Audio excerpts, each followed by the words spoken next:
ಒಂದು ಊರಿನಲ್ಲಿ ಇಬ್ಬರಿಗೆ ಒಂದು ನಾಗರ ಹಾವು ಕಚ್ಚಿ ಸತ್ತೋಗ್ಬಿಡ್ತಾರಂತೆ. ಸೊ ಆ ಊರಿನಲ್ಲಿರೋರೆಲ್ಲ ಸೇರ್ಕೊಂಡು ಆ ಊರಲ್ಲಿ ಹೋಗ್ತಿದ್ದಂತ ಒಬ್ಬ ಋಷಿ ಮುನಿನ ಕರೆದು, ನೋಡಿ ಋಷಿ ಮುನಿಗಳೇ, ಇಬ್ರು ಹಾವು ಕಚ್ಚಿ ಸತ್ತೋಗಿದ್ದಾರೆ ಅಂತ ಹೇಳಿದಾಗ ಋಷಿ ಮುನಿಗಳು ಹೇಳ್ತಾರಂತೆ, ಏನ್ ಹೆದರ್ಕೋಬೇಡ, ನನ್ನಲ್ಲಿರುವಂತಹ ಶಕ್ತಿಯನ್ನು ಉಪಯೋಗ ಮಾಡಿ ನಾನು ಆ ಹಾವುಗಳ ಜೊತೆ ಮಾತಾಡಿ ಯಾರಿಗೂ ಕೂಡ ಕಚ್ಚದೇ ಇರೋ ತರ ಹೇಳ್ತೀನಿ ಅಂತ ಹೇಳ್ತಾರಂತೆ.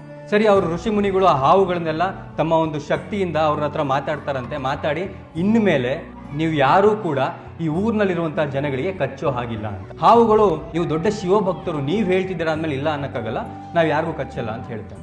ಸರಿ ಅಂತ ಋಷಿ ಮುನಿಗಳು ಹೋಗ್ತಾರೆ.